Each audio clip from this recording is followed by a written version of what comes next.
pendant la période de la pandémie, en raison du risque de contamination du nouveau coronavirus, certains organes de santé ont recommandé que les personnes décédées infectées par ce virus soient incinérées plutôt qu'enterrées. Mais la question qui demeure est, que dit la Bible au sujet de la crémation? Le chrétien qui a été incinéré subira-t-il une sorte de punition puisque son corps est le temple du Saint-Esprit et que la Bible nous dit de ne pas le détruire, ou ne pourra-t-il pas être ressuscité puisque son corps n'existe plus? Dans cette vidéo, je vais mettre au clair tous ces doutes. Et à la fin, je vous demande de laisser votre opinion dans les commentaires. Mais avant de commencer, cliquez sur le bouton like et abonnez-vous maintenant si vous aimez ce type de contenu que nous faisons sur cette chaîne. Faites ça plutôt maintenant pour ne pas oublier à la fin. Et soyez sûr que ce simple geste nous motive énormément à vous amener plus de vidéos comme celle-ci. N'oubliez surtout pas d'activer la cloche de notification pour ne jamais manquer les nouvelles vidéos.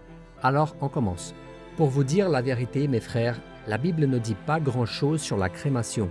Il y a des passages dans l'Ancien Testament où des gens sont brûlés à mort. Il y a aussi d'ossements humains brûlés, mais ce ne sont pas des exemples de crémation. Si vous ouvrez votre Bible au passage du chapitre 23 de 2 Rois, vous verrez que brûler des os sur l'autel était quelque chose qui insultait Dieu. Cependant, en même temps, rien dans l'Ancien Testament n'interdit de brûler un corps humain décédé, ni n'applique de malédiction ou de jugement à la personne qui est incinérée. Les chrétiens du Nouveau Testament n'avaient pas non plus l'habitude d'incinérer les corps de leurs morts, car selon la Bible, ils avaient la coutume d'enterrer les gens dans des tombes, des grottes ou même dans le sol. Regardez ce qui est arrivé au corps de Jésus par exemple. Le soir venu, arriva un homme riche d'Arimathée, du nom Joseph, qui lui aussi était un disciple de Jésus. Il alla trouver Pilate et demanda le corps de Jésus. Alors Pilate ordonna de le lui remettre. Joseph prit le corps, l'enveloppa dans un drap de lin pur et le déposa dans un tombeau neuf qu'il s'était fait creuser dans la roche. Puis il roula une grande pierre à l'entrée du tombeau et s'en alla.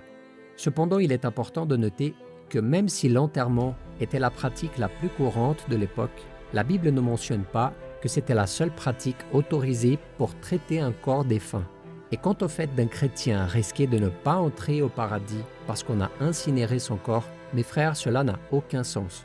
Certains croyants s'opposent à la pratique de la crémation parce qu'ils pensent que cela va à l'encontre de la parole de Dieu qui dit qu'un jour, le Seigneur ressuscitera notre corps pour l'unir à notre âme et à notre esprit.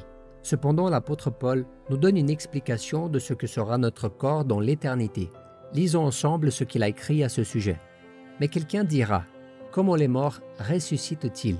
Et avec quel corps reviennent-ils? Homme dépourvu de bon sens. Ce que tu sèmes ne peut reprendre vie que s'il meurt. Et ce que tu sèmes, ce n'est pas la plante qui poussera. C'est une simple graine, un grain de blé peut-être, ou d'une autre semence. Puis Dieu lui donne un corps comme il le veut, et à chaque semence, il donne un corps qui lui est propre. Les êtres vivants n'ont pas tous la même nature, mais autre est la nature des hommes, autre celle des quadrupèdes, autre celle des oiseaux, autre celle des poissons. Il y a aussi des corps célestes et des corps terrestres, mais l'éclat des corps célestes est différent de celui des corps terrestres.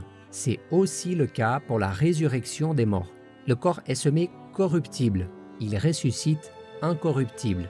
Il est semé méprisable, il ressuscite glorieux. Il est semé faible, il ressuscite plein de force. Il est semé naturel, il ressuscite corps spirituel. S'il y a un corps naturel, il y a aussi un corps spirituel. Cela signifie que lorsque nous quittons cette terre, nous recevons un nouveau corps spirituel qui ne se fatigue pas, ne ressent pas la douleur, ne vieillit pas et ne meurt pas. Mais cela ne signifie pas que ce corps sera une sorte d'esprit qui ne peut être touché. Ce sera aussi un corps de chair et de sang. Et comment pouvons-nous être sûrs? Rappelez-vous que dès qu'il a été ressuscité, Jésus a demandé à ses disciples de le toucher. Et il a aussi mangé avec ses amis après avoir quitté la tombe. Et une autre caractéristique de ce corps est la façon dont il va se déplacer d'un endroit à l'autre. La Bible dit qu'une fois, Jésus a tout simplement disparu de la présence de 2 disciples et peu après, il est apparu dans une pièce dont les portes étaient fermées. Et la Bible nous assure que notre corps sera aussi semblable à celui de Jésus. Et cela montre qu'il importe peu que la personne soit incinérée ou enterrée, car Dieu lui donnera un nouveau corps glorifié. La Bible dit aussi que nous sommes tous faits de poussière et que nous retournerons tous à la poussière. La crémation ne fait donc qu'accélérer ce processus de retour du corps à la poussière. Imaginez les personnes qui n'ont pas pu être enterrées ou dont le corps a été déformé, que ce soit à la suite d'un incendie par exemple, d'un accident quelconque, d'une noyade ou de toute autre condition. Est-ce que ces personnes seraient affectées par cela? En aucun cas, mes frères, car nous serons tous de la poussière de la même façon, et nous serons tous ressuscités, certains pour être sauvés et certains pour être damnés. Lisons ce que la Bible dit à ce sujet. Beaucoup de ceux qui dorment dans la poussière de la terre se réveilleront, les uns pour la vie éternelle, les autres pour la honte, pour l'horreur éternelle.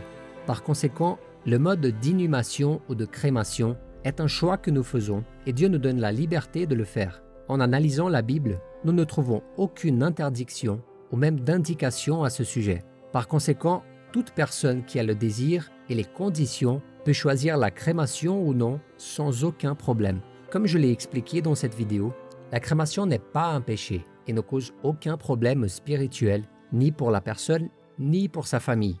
Alors mon frère, soyez en paix concernant cette affaire, d'accord? J'espère avoir répondu à vos doutes sur cette question. Et si vous avez aimé cette vidéo, partagez-la avec vos amis et abonnez-vous à la chaîne. Regardez aussi ces autres vidéos que nous laissons en recommandation. Je suis sûr qu'elles contiennent des messages qui peuvent vous aider profondément. Que Dieu vous bénisse. Je vous attends dans la prochaine vidéo.